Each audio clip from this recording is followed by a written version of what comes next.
Welcome to the Autosportradio.com 2021 show. We are, as always, at the Grant King Race Shops at 8155 Crawfordsville Road in Indianapolis. And should you ever get a chance when they open up, which shouldn't be too long from now, hopefully, you got to stop by here and see this is a working museum.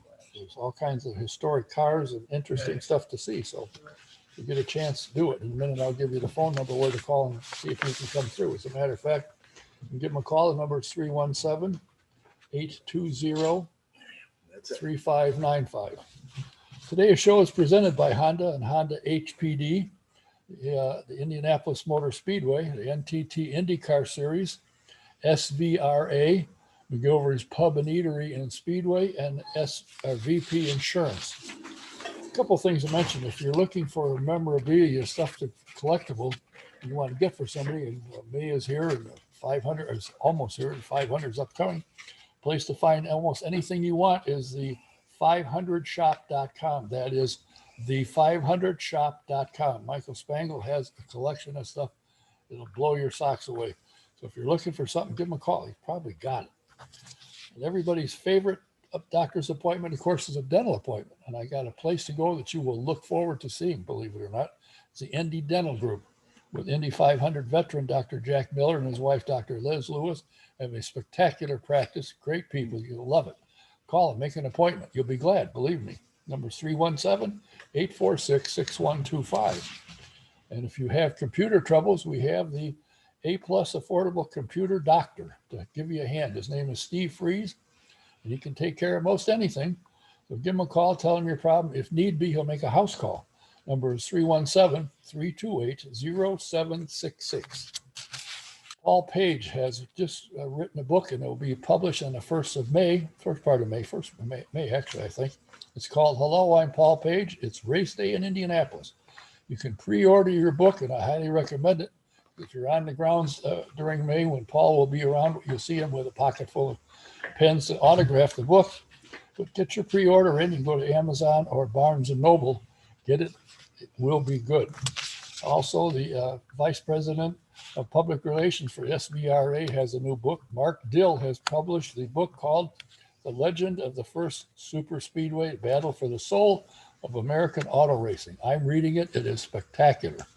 So if you get a chance, get a copy. It's available anywhere, including Target, Walmart, Amazon, and if you're in England, they're selling them over there. So if you get a chance, get a copy. It's really, really worth reading. And it starts at about 1902. Starts following Barney Oldfield through and how the whole speedway got put together. You'll find it exciting. Is it time for you to get new insurance for your car, your home, or your commercial property, or time to renew? Well, before you do that, check with VP Insurance, located at 5004 West 16th Street. Mike Pardee can help you out. You might find, as most of us have, you get better coverage for less money. Give him a call. Tell him what you need. See what he can do to help you. Number is 317-248-0070. You ever wonder, gee, why do these guys and gals like to drive Indy cars at these horrific speeds? Well, you can take a ride in a two-seater and find out for yourself how exciting it is and what it feels like. Go to INDYRacingExperience.com and check out when they're running and the dates that they're running, and try and book yourself a ride. And in the promo box, put DK1, you get a 50% discount. Or you can call the office. Number is 317-243-7171. Ask for Shonda and tell them that Don sent you, and you get 50% discount. It's a great ride. They've given thousands of them. People love it.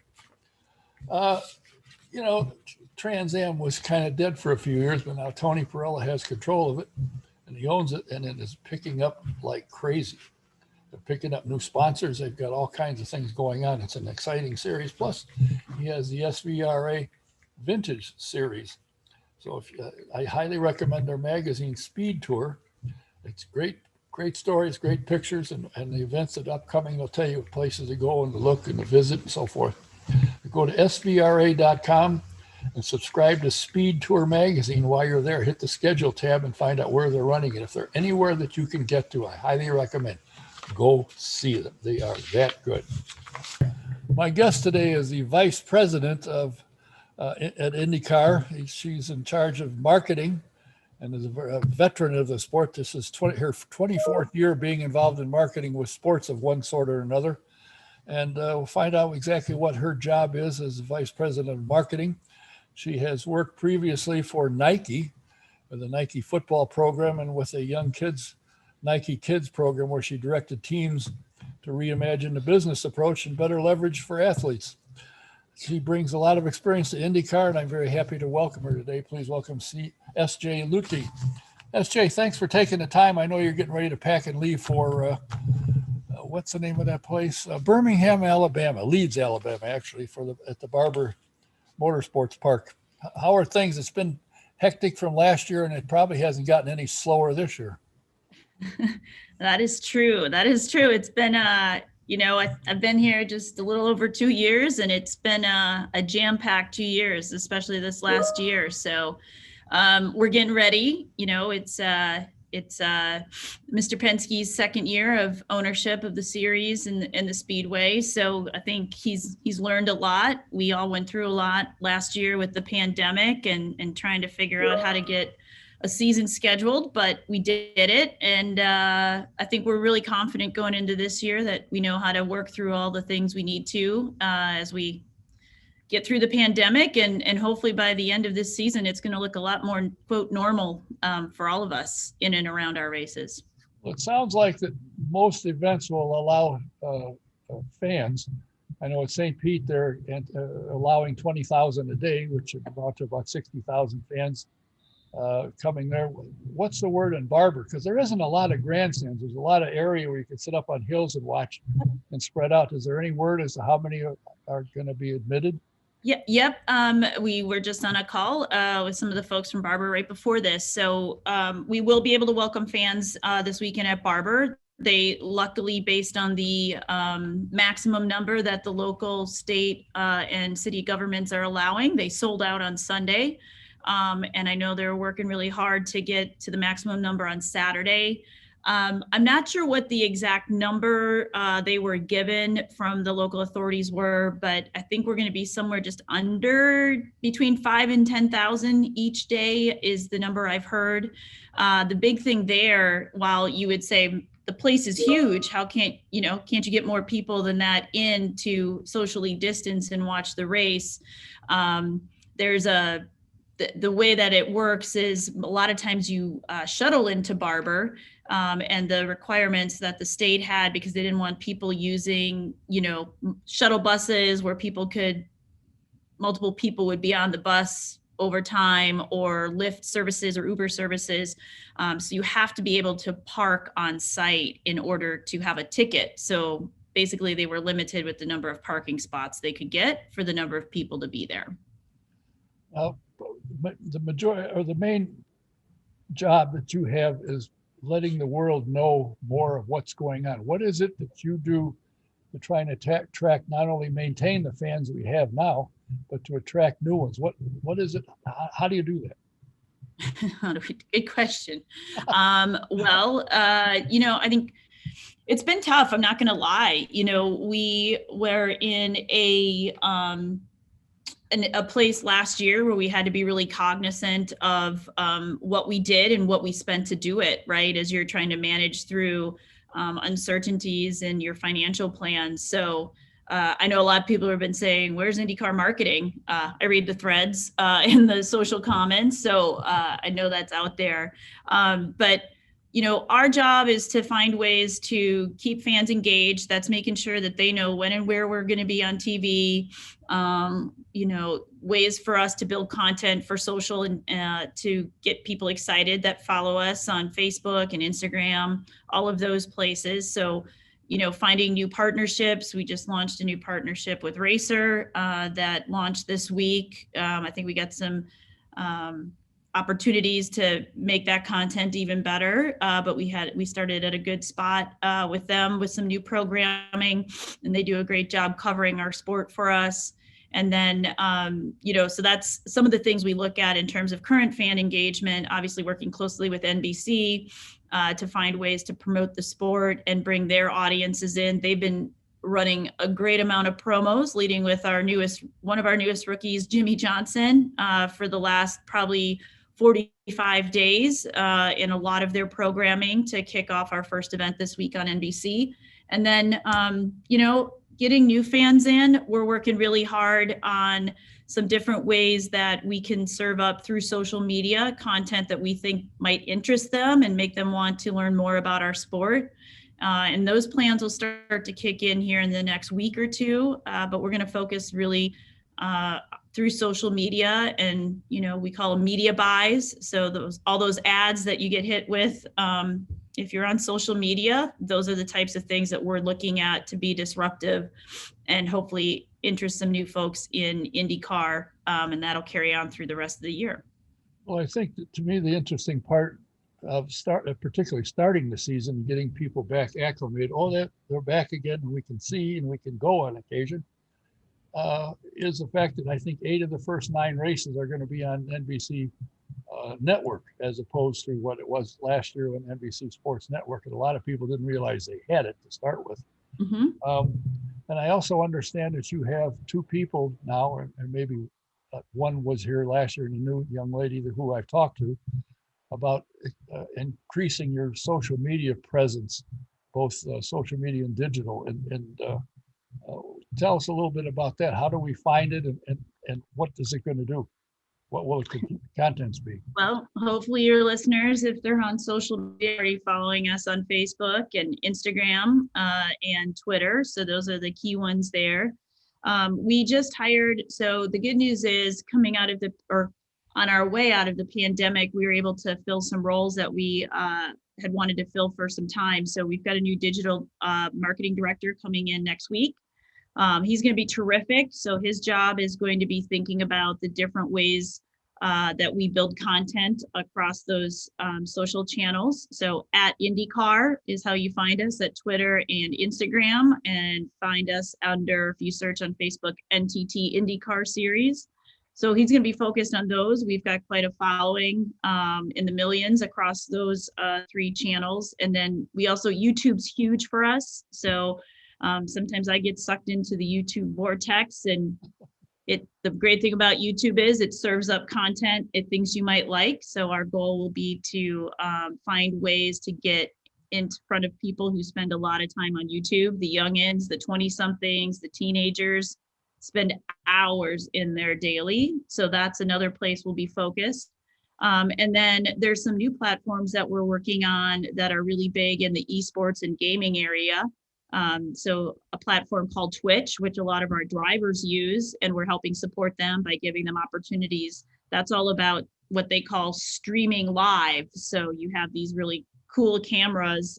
Tony Kanaan did it some last week at the test here at IMS, and Pietro Fittipaldi, either during iRacing or during the open test, they were walking around live streaming, and they get thousands, if not tens of thousands of folks literally opening up the screen on their computer or phone and just watching them walk around and tell people what they're doing or about to do at the racetrack, which for some people you might be like, that's not very interesting, but the young kids think it's pretty cool. So we're going to keep investing in ways around that handle called Twitch, if you want to get on it.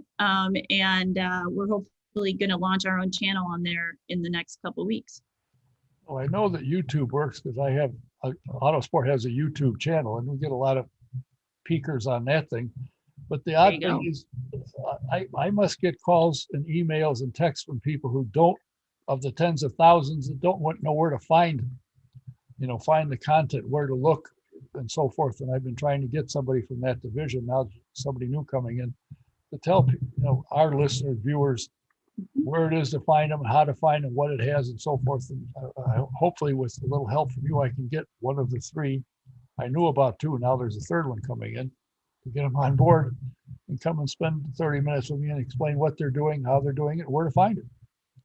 We will make that happen for sure during the season. It was kind of interesting to hear you say that we have a rookie coming in this year. And of course, when you think about it, a 7-time NASCAR champion and racing for 20 some odd years, and he said, but he's going to be a rookie in IndyCar, which is kind of interesting. And I think it will draw a lot of eyes and bodies to come in and watch him perform in an open wheel car. Yeah, the whole rookie class is pretty exciting and should bring in some fans, not just from NASCAR and here, US based, but we've got Roman coming over from the likes of Formula One. He's terrific. I spent some time with him a couple weeks ago. He stopped in and we had a really good chat. He's enthusiastic and wants to help us grow, as does Jimmy. And then, Scott McLaughlin, who also is a 3-time champ, gonna, I think, bring along some more super V8 supercars and add to the impact that Will and Scott have from the Australia, New Zealand area of the world. So we're really excited about it. We just announced some new international TV partners that will help support some of those international fans that we hope come in through the likes of our rookie class and other terrific set of drivers. We've got Pato, we've got Felix and Alex Palou and Renus VK. We've got some really young, dynamic, talented drivers who also are really great personalities that we're trying to help play up and, drum up interest here in the States, but also overseas as well. I think it's interesting that Formula One drivers come here, and I remember watching when Roman had his first test at Barber, as a matter of fact, and he spun the car, and he said, I discovered very quickly that IndyCar, you got to drive it, where in Formula One, it's all about downforce, and all you need to do is turn it. But he said, I discovered real quickly that these cars have to be driven, and he seemed to really like that part of it. Yeah, he's having a lot of fun figuring it out. I think his learning curve is a little different than both Scott and Jimmy's in different ways. But yeah, he's talked about, the challenges and how much more difficult our cars are to drive, which I think is terrific and helps showcase what it takes to be an NTT IndyCar Series driver. And, Jimmy was on the Today Show this morning, which was great for us to have him help kick off the season. And he talked a lot about how much harder it is to drive, how much more of a challenge it is, and the steep learning curve he's on. So even if you're a 7-time champ in one series coming over, it's a whole new ball game, so to speak. So I think it's great, and it helps people realize just how awesome and talented our drivers are. I think without question, probably got the NTT IndyCar Series has probably the best selection or group of drivers of any series in the world, without question. And I find it interesting that Formula One drivers do come over here. They enjoy it. I remember when Eliseo Salazar came in, he walked into our shop and we were standing here talking. I said, you ever been on an oval? He said, never. I said, wait till you feel this one. And of course, the first couple of laps at the Speedway, he went, oh my. Yeah. He got used to it and they love him. Yeah, I mean, back even when Nigel came over, I think, right. He found it challenging back then. He found a way to become a champ here as well, which was great for us. And, I even saw something around the socials today on Ricardo wanting to come over and try it out from McLaren. So I think it's great. And I'm excited, and, they see it as a challenge, and that's exciting for us as a series. I found it interesting that Jimmy wants to try a test on an oval to see if he wants to go to the 22 500, and I have a feeling he probably will if he can get his wife to let him do it. Mm-hmm. Yeah, I think that's his challenge on that one, but he's told me. So yeah, I think we might have to start a campaign for him or something. How much of an effect has the e-racing been? I know it's been fun to watch, and it's all computerized, but it's still interesting racing. Has that drawn some eyes more than what you might have expected? Yeah, we had our third season, which was a slightly shortened version of what we did last year, and we didn't have all the guys participating, but we had a great turnout. It was fun competition. We went into it and told the guys, we know you're competitive at all times, but just have fun with it. This is about getting the fans excited for the season about to kick off and get to kind of see. The great thing about e-racing, especially for the guys that have set up all the different camera angles, and then you can go on their social media and watch them, not just through the iRacing channels or IndyCar channels, what we broadcast, but you get to watch them. It's twofold. How tough it is. It's a video game, but they're set up in a way that it feels like you're almost in a real car. So, at the end of it, some of them are sweating profusely because they're in there, and they're ranking on the wheel and braking and accelerating. So that was fun for people to see. And then, they're talking, and even, that's a big part of kind of, even if they're talking with their friends or their buddies, we don't get to see that, unfortunately, like other sports, when you can see a basketball player, giving somebody on the other team a piece of their mind, or a football player kind of getting in the face of somebody, or even just celebrating with their buddies. You don't get to see that when they're in the cockpit under their helmet. So we like the fact that you get a little taste of that, and they're a little more relaxed. So they joke with each other.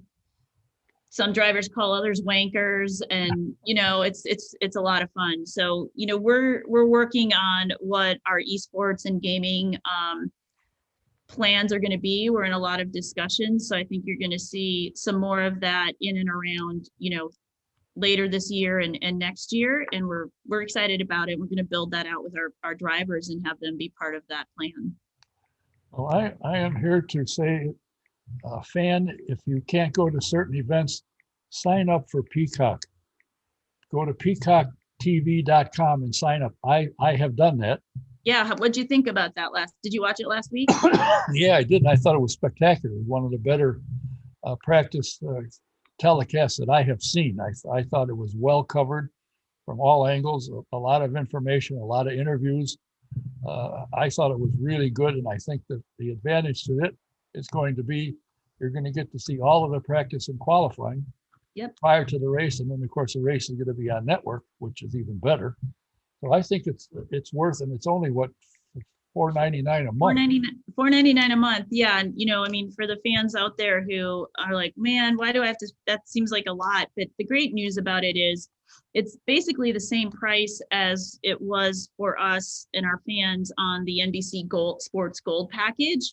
But the only thing you got access to was IndyCar content and events. But now with this new Peacock platform, you get all the other stuff that they've got, whether you're a Premier League fan or you're a fan of The Office, which is coming, all those things will be there, and your IndyCar content. And the other thing we love about it is all the other people that signed up for all those other movies and TV shows and sports now will be served up in some ways, an opportunity to get introduced to IndyCar. So we see it as a win-win for us, both from our fans as well as hopefully attracting some new ones. I've signed up for Peacock, and I just finished watching the John Wayne Gacy documentary. And I did that because I used to, when I worked as an electrician in Chicago, I used to be worked around in the neighborhood where he lived. I didn't know it at the time. Oh, really? Until he hit the What neighborhood was it? I'm sorry? What neighborhood? Just east of O'Hare. Yeah, it was in the O'Hare area nearby. It was, again, I didn't know he lived there until I saw the thing. Like, well, hell, I know where it is. But anyway, what are your biggest challenges in the marketing department? What is it that you have to work extra hard to make happen, or what do you look to? How do you find new places, new ways, other than 24 years experience? Yeah, no, well, for us, we had to we've reset everything in the first 2 years that I've been here. So, when I came in, we were very much operating, not wrongfully, but we were really only thinking about reporting on our races and our drivers and the news that was specific to what was happening on the track, in a lot of ways. So, we're spending some time right now to think about how we do that, because that's important. But we got to find new opportunities. So, the biggest challenges for us is how do we get really smart on social media and build really good content that's engaging, not just for our fans, but our driver or our new fans, finding ways to get more content, not only in our channels, but also to our drivers and our teams. So that's a big focus for us. We've got a big road ahead on what we can do there. We see what Formula One's doing. We see what the NBA is doing. So that's what keeps me up at night. And we're, as we talked a little bit earlier, putting people in place to help us get better at that. So that's one big piece. I think another piece is finding opportunities for us to get our drivers in front of new fans outside of motorsports. So, we've got great people who help us cover that from a media perspective. But we want to find ways to get them on different TV shows, different news shows and programs, different, years ago we had Connor and Alex on The Amazing Race. How do we find some places to get drivers in front of audiences and get them introduced and then bring them in as fans? That's another area that, I'd like to spend more time on in the next year and find some placements there. Drive to Survive is a huge win for Formula One on Netflix, and NASCAR just released their version of a TV series of sorts on Netflix. So we've been working with some production and development groups out in Hollywood on some opportunities that hopefully we'll be able to bring to fruition and go mainstream and put some movies and other things out there that showcase INDYCAR and hopefully attract some new fans. So those are the areas that I, either know we need to spend more time on, or I'd like to make sure we're thinking about. Esports and gaming, as I mentioned earlier, is another one. So those are areas I'm hoping, as I go into year 3 and we get out of this pandemic, that we can lean into a little bit more and bring some really great things to light in the next, 2 years or so. Well, one thing that I think IndyCar has over most any other series of its kind is the drivers. They're very, very fan friendly. I mean, there's almost none of them that won't talk. Now, if they're putting their hat on and getting in the car, it's not a good time to approach them for an autograph. But for the most part, most of them are very entertaining. They're very good on television programs and so forth, and get people interested to see, geez, I got to see what this guy really does. He makes a living sitting. Well, that ought to be fun. Driving fast, that ought to be fun to watch. And I think, the personalities that are in the series are very good to get out in front of people, because I love doing. That's why I do a lot of this and why I get the young drivers, so people know who they are coming forward. Yep. And, I think it's just the people you have to draw from, Alexander Rossi, Derek, Connor Daly, or I find it interesting. I haven't talked to him recently, but Elio said even after 500 wins, he's got more inquiries and talk about winning Dancing with the Stars. That he still gets I know, right? And programs like that, people say they're, the personality, we got to watch them do what they really do. Dancing isn't their first thing. Obviously, Elio did good, and Hinch did very well. He runner-up, so that isn't bad. You got good people to work with, I think, that are willing to take the time to talk and present and ambassadors for the sport. We do, and I just had a meeting with a lot of the drivers last week before our open test, and we, they had a lot of the same questions you have for me, because they want to know, right? But the greatest part is they said, SJ, we're here to help. We want to, we want to be more famous and have more people know who we are, but we also love this series, and we want to make it as big as it can be. We want people to know what we do and how cool it is, and we're here to help. So you're right, we've got great personalities, and they want to help, they want to contribute. They're just like, tell us how we can help, and we're there. So we're working on, that was a great meeting for us to have, and they know my passion for it. And like I said, it's been a challenging last year for so many people involved in sports and business and life in general, but I think we all see the light at the end of the tunnel, and we know our time is now. I mean, the other night I couldn't sleep, and I was thinking about, in 5 years or less, hopefully, when I was a kid growing up, you heard names like Mario and AJ and Rick, and you knew exactly who they were, or you said maybe Rick Mears together, but Mario and AJ were household names. You didn't even have to say their last names, but you knew that they were daring, crazy race car drivers who, did something really cool, and you wanted to emulate them when you were on your big wheel or your bicycle riding around down your street. So that's what I'm hoping we can get back to for our sport and for our athletes and for our fans. I think most of the drivers I've talked to have, X number of appearances they need to do for the series, but I've never had one of them say, if they want me to do 2 more, I'll do it. They've never said, no, that's all I'm doing. They've all said, whatever it takes, we're nothing if there isn't fans following us. So they realize that. And I think also when you talk to these guys, they realize who you are and what you can do for them, that you're not just somebody up talking about it and then you go back to the office and have coffee, that you have the experience and know what to do, and they're willing to work with you because you know what you're talking about. I hope so. But, you know, and it takes time. You know, we all want to see progress overnight. Believe me. I would love to see, you know, all the things we just talked about, you know, come to fruition sooner than later and get headlines and such, but it's going to take a little time. But I think the good news is we all believe in it. We all have passion for it. And, you know, having Mr. Penske's support and investment is going to take us to a new level. So I'm pretty excited about it. Does Mr. Penske realize how important what you just talked about, the drivers wanting to get involved in expanding their social media and all that stuff? He's behind that, and I'm sure understands it. He does. And, you know, we had a follow-up meeting. I shared some key kind of takeaways that we had. It was great. And he wants to hear from everyone who works here how we think we can make it better. We certainly can't do all the hundreds of ideas probably people have, but he'll find ones that, you know, collectively between myself and Mark Miles and Jay and Allison Melanchthon and you know, a group that is here kind of on the front lines with him and all the folks behind us.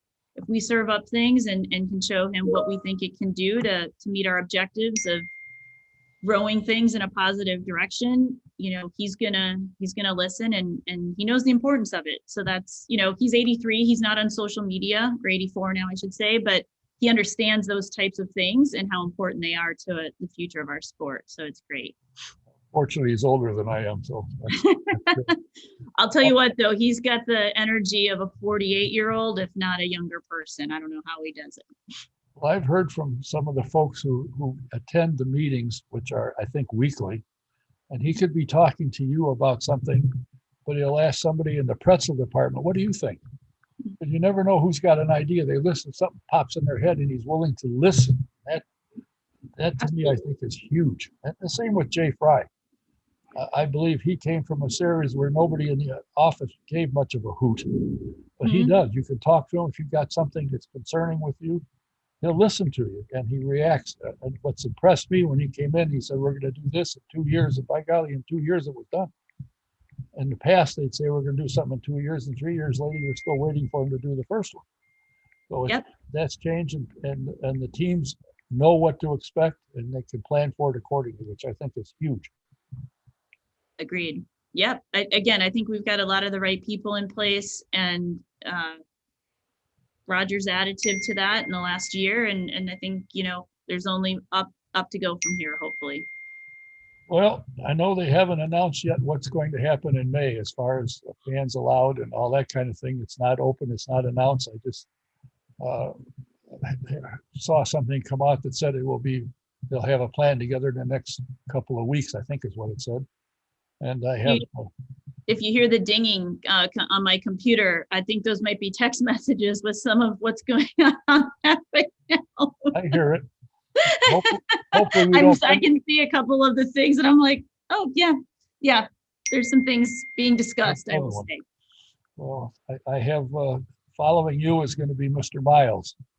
So okay. Hopefully, he said, hopefully we'll be able to announce a few things by that time. So we'll look forward to that. But I think that, you know, Roger had said the race will run May 30th, come hell or high. It doesn't care because he doesn't want to move it. He moved it last year, didn't accomplish it. He still didn't have anybody, so that didn't accomplish much.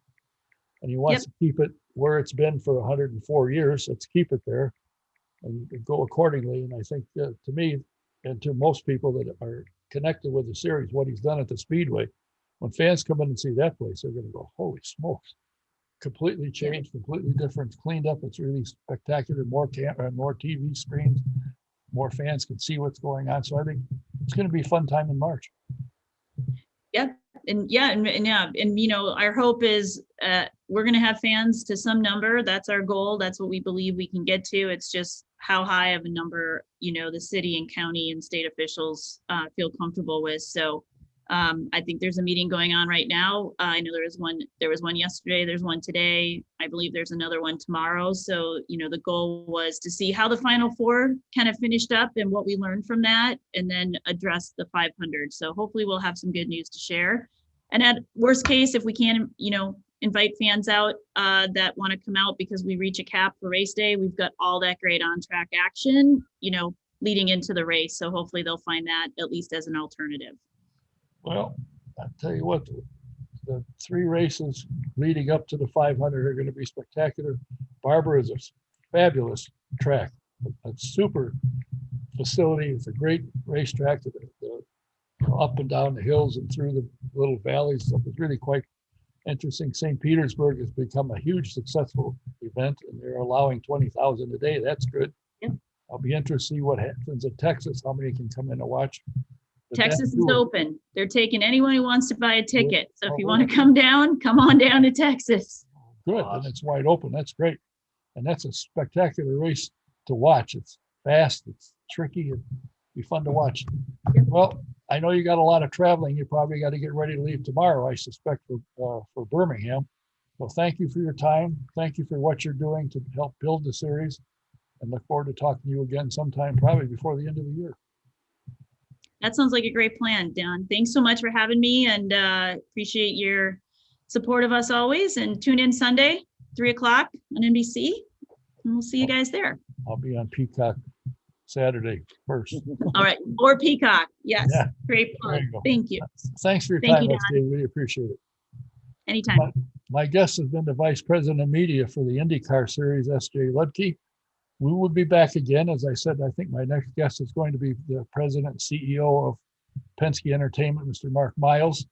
Until the next time, this is Don Kay saying thanks for watching. Thanks for being here. We'll see you again.